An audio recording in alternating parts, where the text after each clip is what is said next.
Greetings, YouTube. This is episode 7 of TEW 2016 Red vs. Blue. Today we've got WWE Battleground 2016, which is being held in front of 16,182 people in Mart Center, which is in California, I believe in San Jose, California. And we open up with the pre-show, which is a 59C rating. The first segment basically it opens up with Mauro Ranallo, Booker T, and Renee Young at the pre-show table, where they make an announcement that at the beginning of Battleground there will be a major announcement by Shane McMahon and Edge. What could that be? I guess we'll see at the beginning of the proper Battleground pay-per-view. Next segment, we've got the Dudley Boys versus the Usos in a pre-show bout that had decent wrestling, but didn't have much heat. The Usos defeated the Dudley Boys in 11:29 when Jimmy Uso defeated Devon Dudley by pinfall with a double Samoan splash, and Bubba Ray carried the match in terms of in-ring performance. Match got a 68C+. Devon had an in-ring performance of 56, Bubba Ray 73, Jay 62, and Jimmy 63. No worker improvements. So basically on commentary, they're hyping up this is the Dudleys' last match together for at least right now, because if you remember, Bubba Ray got drafted to Monday Night Raw, and Devon got drafted to SmackDown Live. And because of it, obviously, they're not going to be teaming together after tonight. So they were hyping it up on commentary. But the Usos picked up the victory. No worker improvements. Next segment. So after the match, the Dudleys are in the ring dejected for losing the match. And they, look at each other and they hug, and the fans are chanting, "Thank you, Dudleys. Thank you, Dudleys." And, they give them a send-off, and their music starts to play, and Devon goes, "Okay, I'm going to hold the rope open for you, Bubba." So Devon goes over to the ring ropes, kneels over, and opens up the ring rope so Bubba Ray can exit. However, then Bubba Ray kicks Devon out of the ring, much to the shock of everyone in the crowd, including the commentary table. Bubba goes to the outside, picks up Devon, throws him into the steel steps, and then throws him back into the ring, goes back in the ring with Devon, and then gives him a Bubba Bomb. And then Bubba just kind of looks down and walks off to a chorus of boos. Why did Bubba attack Devon when, they were going to go their own separate ways after the pay-per-view anyway? So, why did Bubba Ray do that? I'm sure we'll find out sooner rather than later. That segment got a 53C- rating. No worker improvements. Next segment, the pre-show main event. In a decent pre-show match, Alberto Del Rio defeated Neville in 13:25 by submission with a cross arm breaker. The segment got a 71C+ rating. Alberto had an in-ring performance of 74. Neville in-ring performance of 56. No worker improvements. Just, trying to get them on the show. I didn't really have room for them on the main show, but I just wanted to get them some action and some exposure. And Del Rio picks up the win because, I want to use him as a decent upper mid-card heel.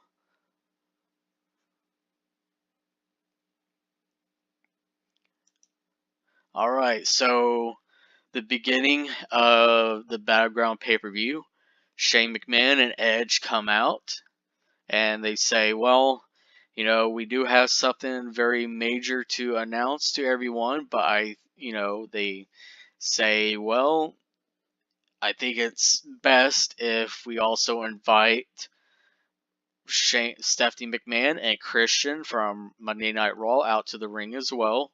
So out comes Stephanie and Christian.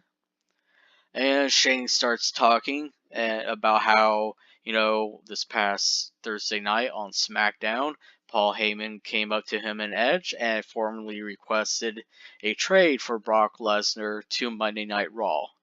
And because, we respect that he came to us and was professional, they obliged with the request, and for the last couple of days, they have been in trade negotiations with Stephanie and Christian on Monday Night Raw.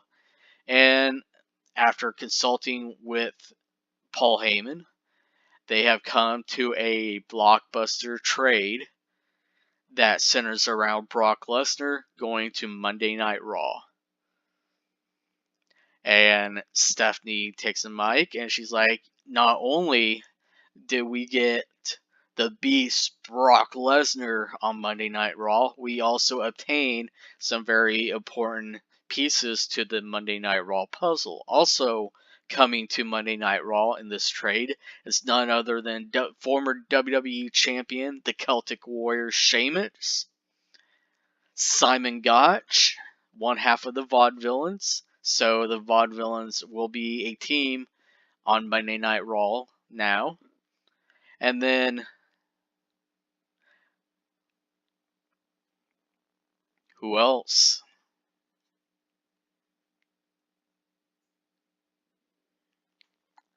None other than the WWE United States Champion, Rusev.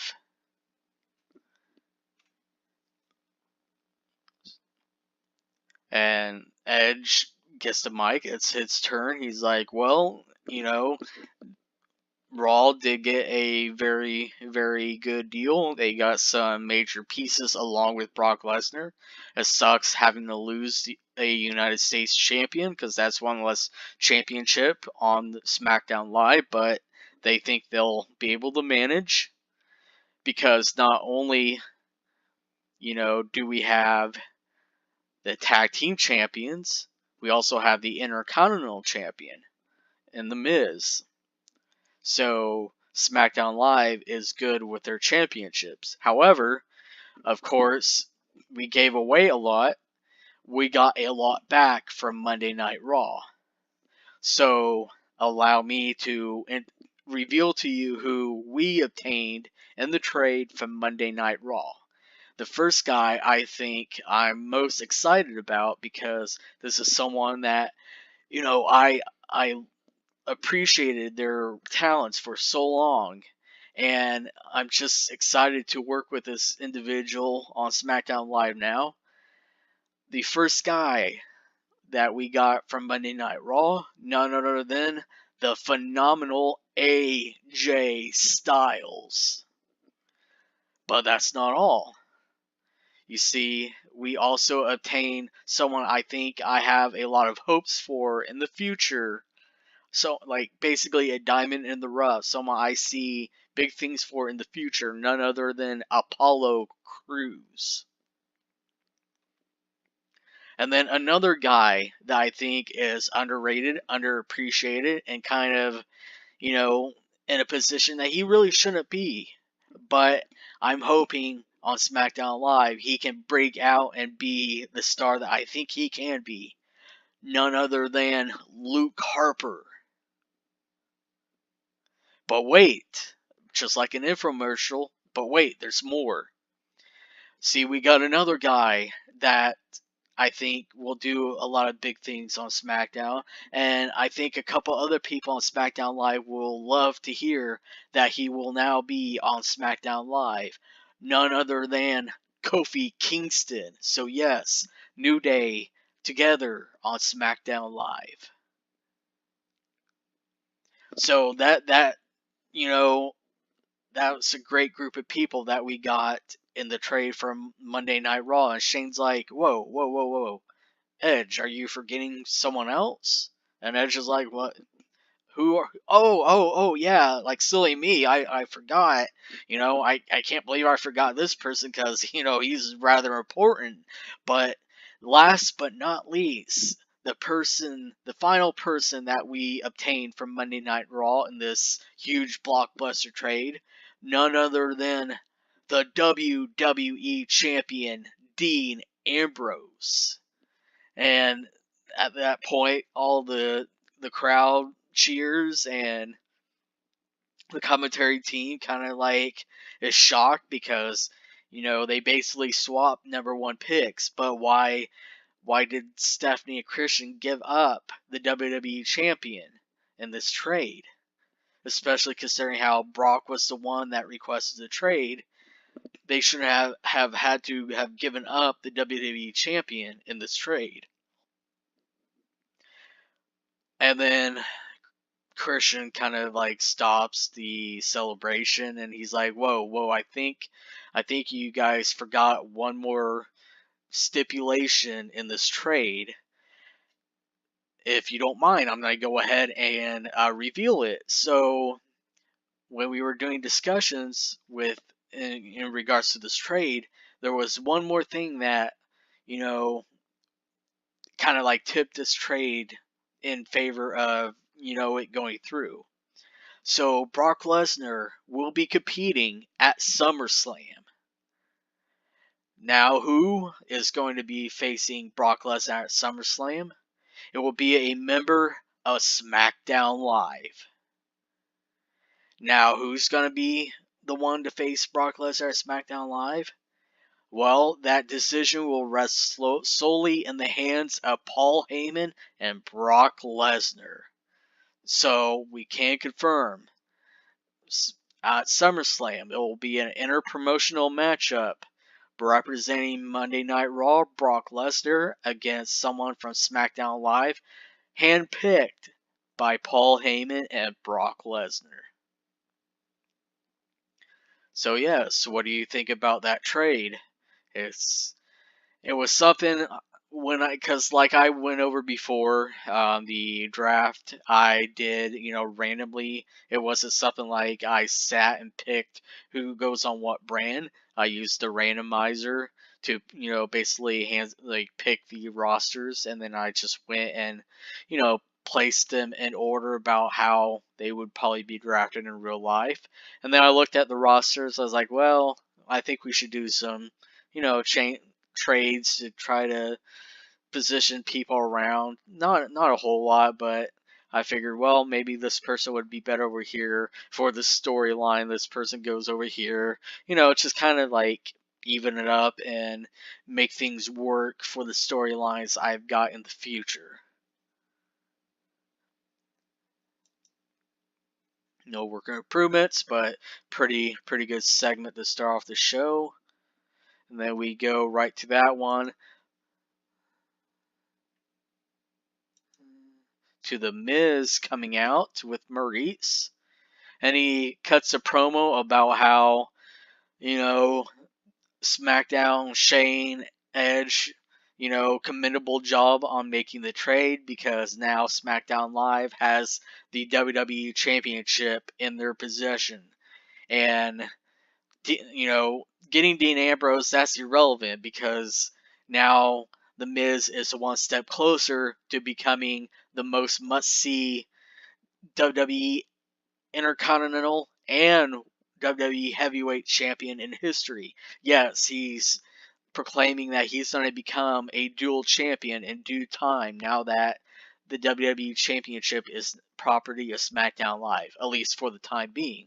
Because as of right now, Seth Rollins could still technically win the main event, win the WWE Championship, and it would go right back to Monday Night Raw. But, that's only 1/3 of a chance of happening because both Roman and Dean are SmackDown Live guys, so that's 2/3 chance. Although, Kurt Angle's not around to, make the chances drastically go down. But I digress. But The Miz is basically hyping himself up about how he's the IT champion on SmackDown Live, and very soon he's going to have, a dual championship, both the IC and the WWE Championship over his shoulders. And once he beats the Swiss cheese Cesaro, he's going to challenge for the WWE Championship and become the dual champion. Because he's the Miz, and at that time Cesaro's music hits, and out comes Cesaro because they've got a match coming up for the Intercontinental Championship. The segment got a 69C plus rating. Next segment, in a decent match, The Miz defeated Cesaro in 15:02 by pinfall with a skull-crushing finale. The Miz makes defense number 1 of his WWE Intercontinental title. Cesaro was slowed by injury somewhat. He has, I think, a strained bicep, so I guess that hampered him a little bit. Could have maybe have gotten a B- if it wasn't for that, but I'm not entirely sure, because I don't know, how much of a penalty being slowed by an injury would affect the match. So, not bad, all things considering. Cesaro had an in-ring performance of 65. The Miz had an in-ring performance of 57. No working improvements. Next segment, we see Stephanie and Christian talking backstage in the locker rooms. Well, in the Raw office, and then Seth knocks on the door, and he enters in the room, and he, gives this ha ha ha little heel cackle that he does. He's like, "Hey, Stephanie, Christian, what's up? I'm glad, I could talk to you guys first, and I just want to, thank you both for, making that trade, because that proves to me that you have absolute faith in me to win the WWE Championship tonight against Dean Ambrose and Roman Reigns, and prove why I was a superior member of the Shield. And, I just want to apologize to you specifically, Stephanie, for, being so wound up over not being selected number 1 overall, because it just felt to me like you didn't have faith in me. So for that, I do apologize." And Stephanie's like, no, Seth, it's me that should be apologizing, because I should have had faith from you in the beginning. Obviously, I do have faith in you. That's why Triple H had faith in you. That's why we selected you to be the future of this company. And that's why I made sure to make this trade to get Dean Ambrose off of Raw, because we have faith in you in winning the WWE Championship tonight. So, good luck out there. And Seth laughs. He's like, hey, don't worry. That victory, that championship is as good as mine. And tomorrow night, on Monday Night Rollins, we're going to have a victory celebration. See you guys around. And he walks off, and Stephanie looks over at Christian, and Stephanie goes, You made the phone call. It's in the waiting in the wings, right?" And Christian's like, yeah, it's ready. He has a backup just in case. So what are they talking about? What are they waiting? What's waiting in the background? Who is waiting in the background? What is waiting in the background? What are they talking about? What's waiting? Who knows? Will we find out? I'm not sure. Well, I do know, but you get it. 71C plus rating, no working improvements. Next segment, in a decent match, the Wyatt family, consisting of Bray Wyatt, Luke Harper, and Braun Strowman, defeated the New Day in 14:37 when Bray Wyatt defeated Kofi Kingston by pinfall with a Sister Abigail. So basically, the end result was Kofi and Big E going for the midnight hour, and then Braun shoved Xavier Woods into Kofi, knocking him off the rope, which led to Bray hitting the Sister Abigail on Kofi and scoring the pinfall. Xavier Woods had an in-ring performance of 61, Big E 64, Kofi 68, Braun Strowman 44, Luke Harper 58, and Bray Wyatt 72.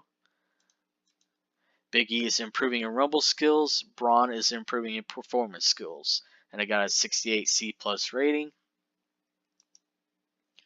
Next segment is a in-ring segment with the New Day. Kofi, recovering from, getting hit with Sister Abigail, and Big E and Xavier are in the ring kind of helping Kofi up. And Kofi gets up and then kind of like shoves Xavier out of the way, and he kind of like looks at Xavier and he starts yelling at him like, "What were you thinking out there? Why did you hit me?" And just kind of Kofi overreacting because Xavier got shoved into Kofi, and Kofi kind of blaming Xavier for the loss, and Big E kind of coming in between them, like trying to get Kofi to settle down, and Kofi is brushing off Big E. And then, Kofi just kind of gets frustrated with the whole situation and just walks off, and, just told them to leave him alone, and he just walks off, and the commentators aren't really sure what's wrong with Kofi, and they're kind of speculating that the conversation Prince Nana had with Kofi on SmackDown has anything to do with it.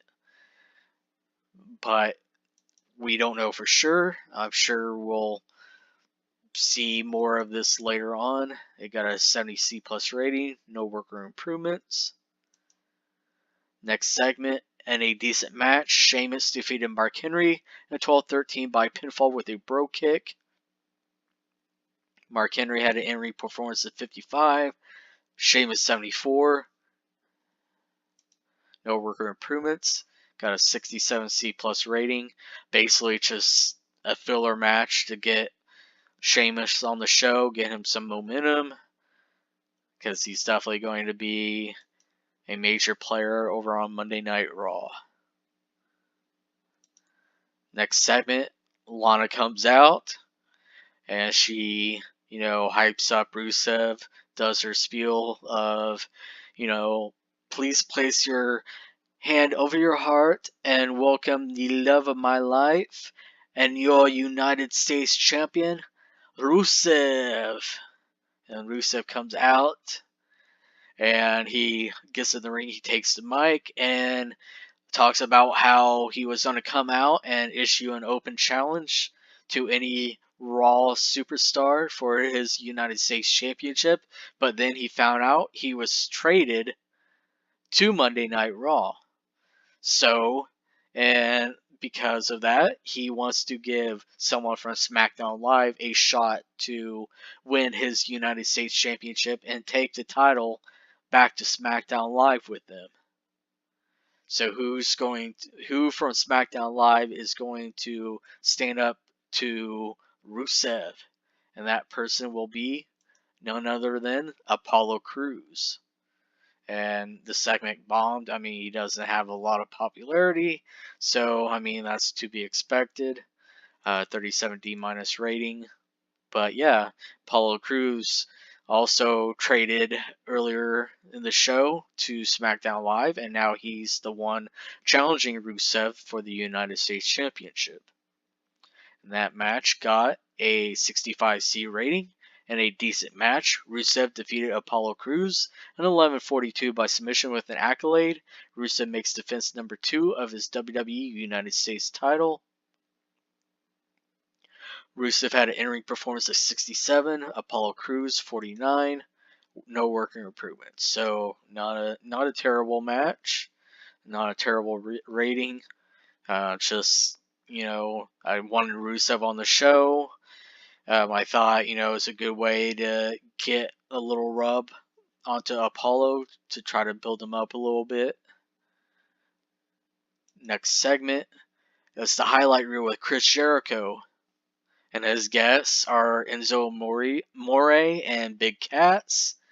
And, standard fare, Enzo and Cass, crack jokes on Jericho, calling, Enzo mistakes him for Gordon Ramsay. And Enzo's like, oh, wait, no. He's got a British accent, and Jericho doesn't. So he's like, but I've seen him somewhere before. The hair. Are you in a rock band? And Jericho's like, yeah, I'm in a highly successful rock band. I'm a huge rock star. And Enzo's like, oh, that's right. And he looks over at Kaz and he like kind of mouths something to Kaz, and Kaz is like, Enzo, that's not John Bon Jovi. And Enzo's like, what? What? He's uh, he's just said he was a big rock star, and Jericho's like, you stupid idiot! I'm not John Bon Jovi. I'm much better than John Bon Jovi any day.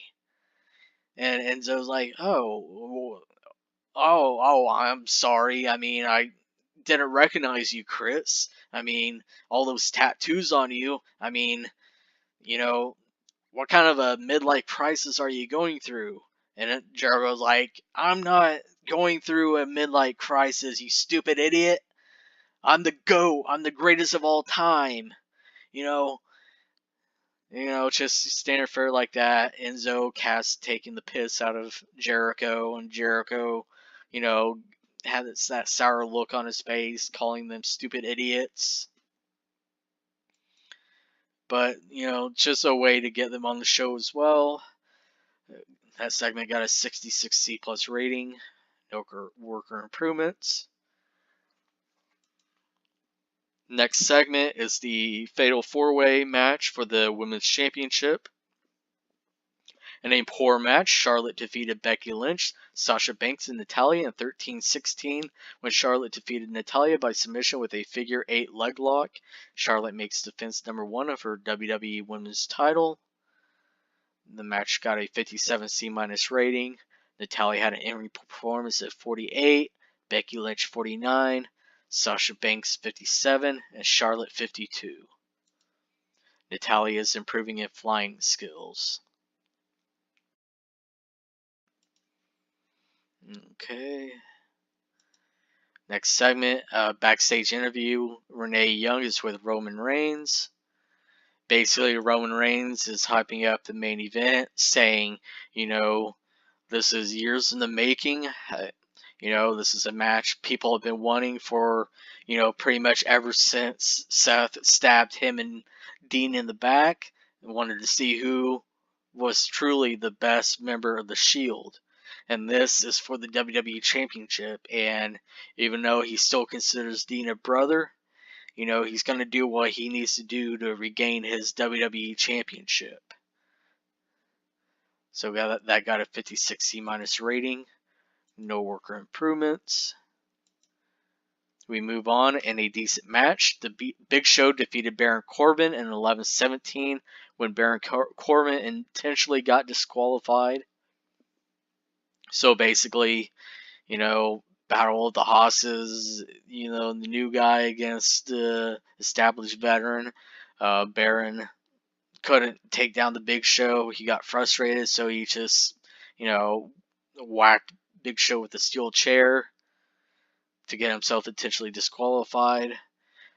Got a 62C rating. Corbin had an in-ring performance of 47. Big Show 65. No worker improvements. So it's just another filler match in a way. Try to get some shine onto Baron Corbin without actually, putting over the Big Show. Putting him over the Big Show clean, just to try to get the rub onto Baron Corbin. Next segment. In a decent match, Sami Zayn defeated Kevin Owens in 18-16 by pinfall with a haluva kick. Kevin Owens was visibly tiring by it toward the end, which I think that's kind of baloney. They have great chemistry. Freaking duh. Sami Zayn had an in-ring performance 67, Kevin Owens 72. The match got a 75B- rating. No worker improvement. So basically, commentary was hyping up the fact that Sami Zayn had this Kevin Owens monkey on his back. Sami Zayn has been, kind of consumed with Kevin Owens always lingering in the shadows, and this victory hopefully has expelled that demon from Sami Zayn, and hopefully he can move on with his career and get past Kevin Owens.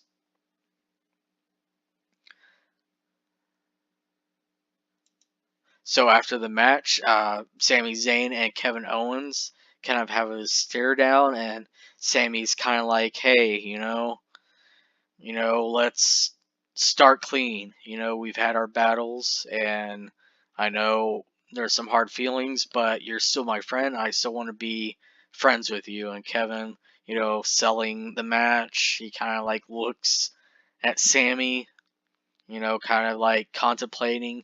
He starts to extend his hand out, but then kicks Sami in the gut and, starts beating up on Sami. And then he's about to, give him a pop-up powerbomb when Brock Lesnar's music hits. And out comes Brock Lesnar and Paul Heyman down to the ring. Kevin stops dead in his tracks, and he's looking at Brock, kind of staring a hole through him. Brock gets in the ring, has a stare down with Owens, and Owens just kind of drops down and rolls out of the ring, and he shakes his head as he walks up the ramp. He's like, on my time, Brock, not yours. I just had a match. We'll do this on my time. And Brock just kind of like laughs and looks over at Kevin, and Heyman grabs a mic. And at this time, Sami is struggling to get back to his feet. And, as Lesnar and Owens are still staring at each other, across the arena, Sami's behind Brock trying to get back to his feet. And then Brock kind of like turns his head, sees Sami, then goes over, picks up Sami, and then drops him with an F5. And Kevin Owens is on the ramp, kind of, shocked. Kind of like, maybe like partially because of the impact kind of shook him, and maybe the fact that, Brock just attacked his one-time best friend. Paul Heyman starts talking. He's like, if you remember, Brock Lesnar gets to pick someone from the SmackDown Live roster to face in a match at SummerSlam. Well, see, me and Brock, we've went down the list of everyone on the SmackDown Live roster. And truth be told, there are a lot of matchups that, would have made sense for my client. But let's look at a few of them. Roman Reigns, beat him. Dean Ambrose, beat him. Kane, beat him. See, Brock has beaten just about everyone, and, big and small, he's beaten them all. He's beaten Deadmans, he's beaten, big dogs, he's beaten lunatics. But there was one person that stuck out to both me and Brock. And we figured, hey, what better way to give Brock a true test? Someone that he's never faced before in a one-on-one match. So at SummerSlam, Brock Lesnar is going to be facing none other than Sami Zayn.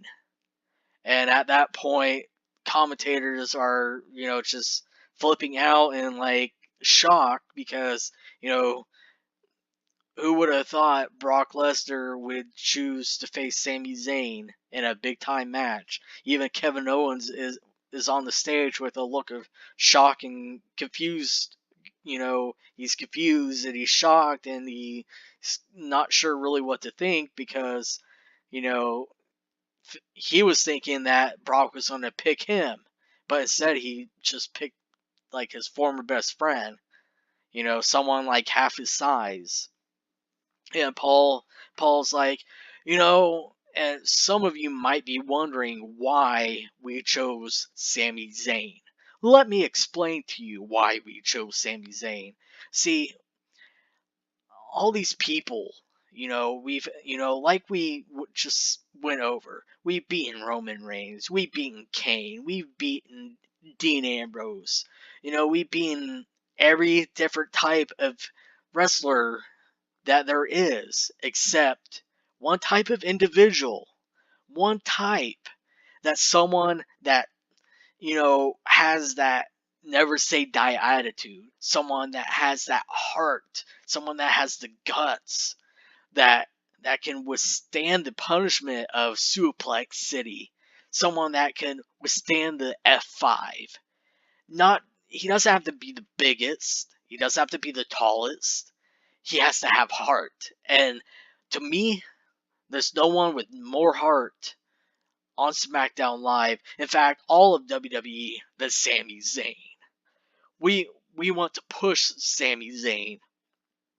How many times can he take a trip to Suplex City and still get up? How many times can he take an F5 and still get up? That is what we want to know from Sami Zayn. See, we don't think it's going to be an easy battle. That's why we chose Sami Zayn. We weren't going to pick some ham and egger if we wanted, an easy fight. We know it's not going to be an easy fight because Sami Zayn has heart. He has guts. He has that intestinal fortitude that few have. So, we look forward to pushing Sami Zayn to the limit at SummerSlam. So, that segment got a 75B- rating, and it started the Beast versus the Underdog from the Battleground storyline. No worker improvements. So yeah, what do you think about Brock Lesnar choosing Sami Zayn as his opponent for SummerSlam? I'm sure if someone, had to guess, they probably would have picked Sami Zayn. I kind of wanted to do something different. I figured that would be a good story. So yeah, next segment.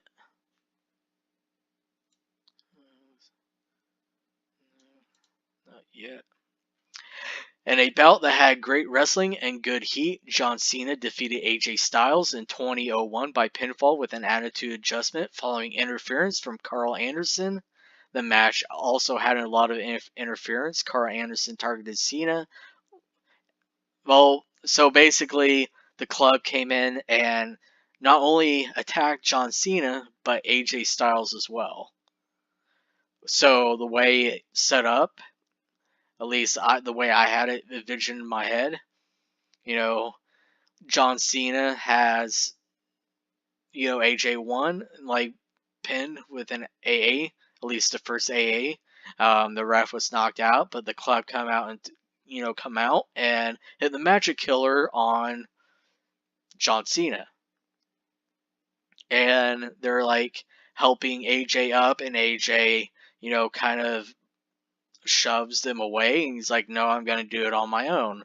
And, they kind of, like, raise their hands like, okay, if you want to do it on your own, that's fine. And then they start to walk away, but then they turn around and blindside AJ, and they hit the Magic Killer on AJ as well.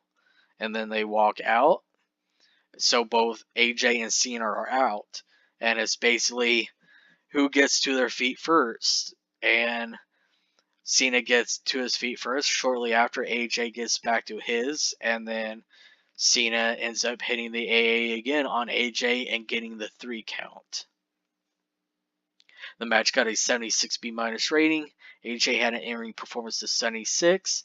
John Cena had an in-ring performance of 84. The beat-up John Cena storyline has advanced with this segment. No worker improvement. So, here's what happened. Originally, I had AJ booked to win.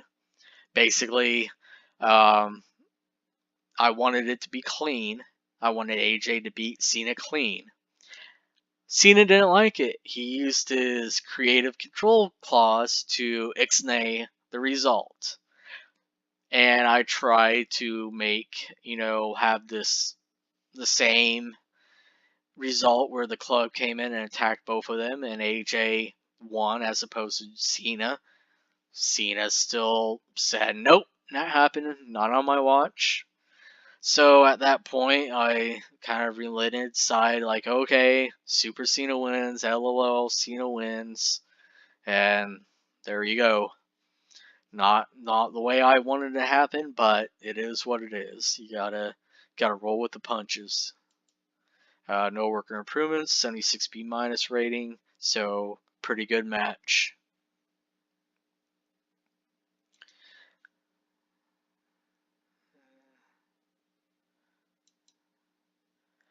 After the match, both AJ and Cena are beat up, and they went through a war.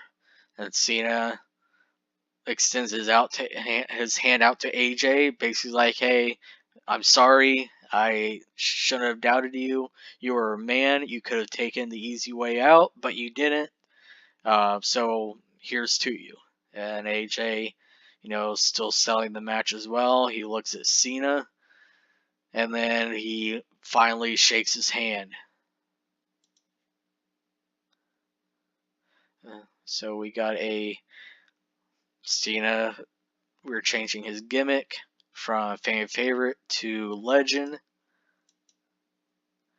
And he has now got a gimmick initial rating of very good, so good. C plus rating 70. Next segment, a video package hyping up the upcoming WWE Championship match between Roman Reigns, Dean Ambrose, and Seth Rollins. 74 B minus rating.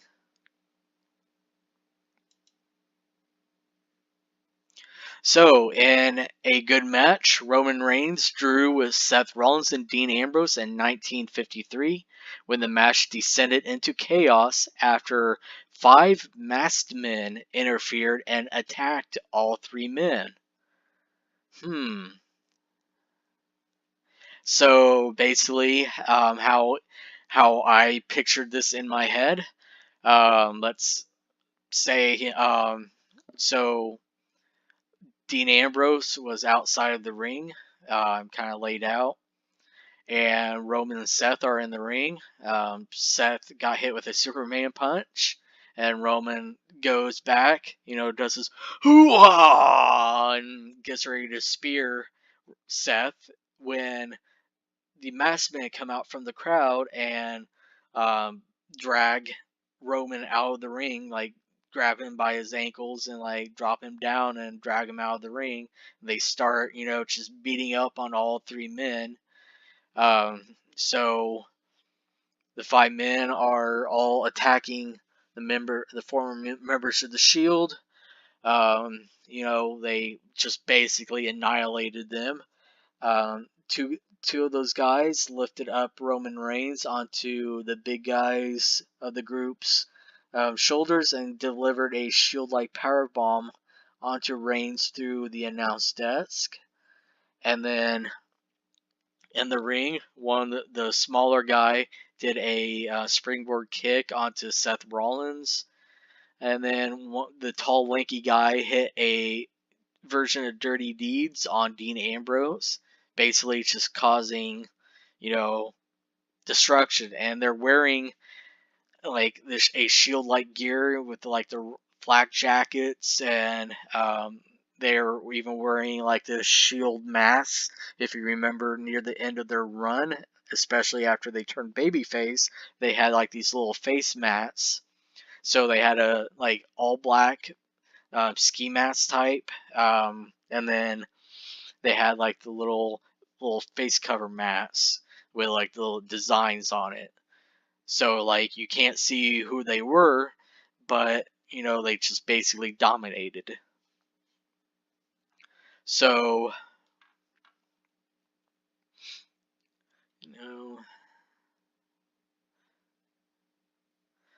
gimmicks. Masked Man number 2 debuted his Man on a Mission gimmick, got an initial rating of great. Masked Man 1 debuted his Arrogant gimmick, got an initial rating of great.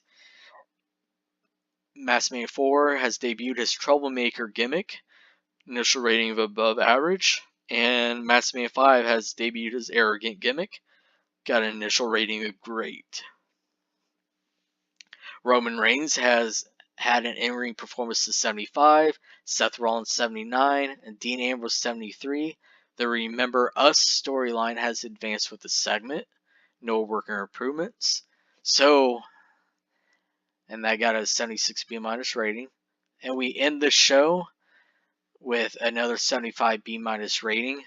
Basically, this, the beatdown of Rollins, Reigns, and Ambrose is the final segment. So this is just what it is, just like I described.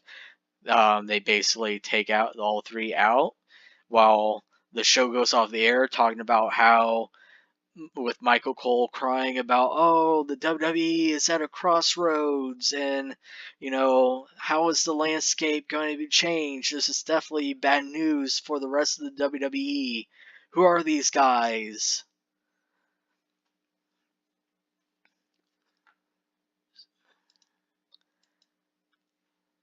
And basically, Battleground goes off the air with the 5 maskmen doing the shield fist bump in the middle of the ring, while Rollins, Reigns, and Ambrose is all laid out at various parts of the ringside area and in the ring. So we end the show, and it got a 75 B- rating. Show lost its popularity in 23 regions.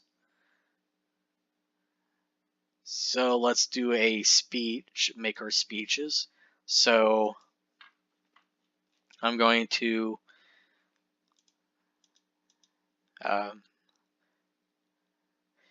I point out AJ as a good example because he still performed well despite John Cena using his backstage pull.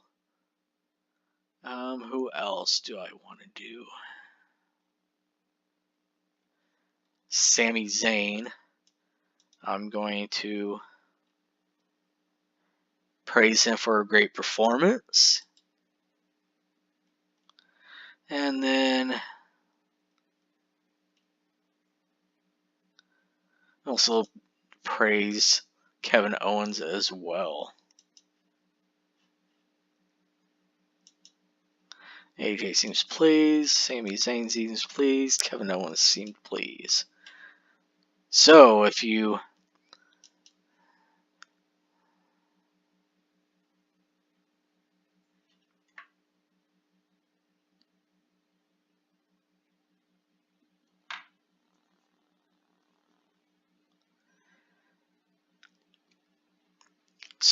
liked the episode, be sure to hit that thumbs up button.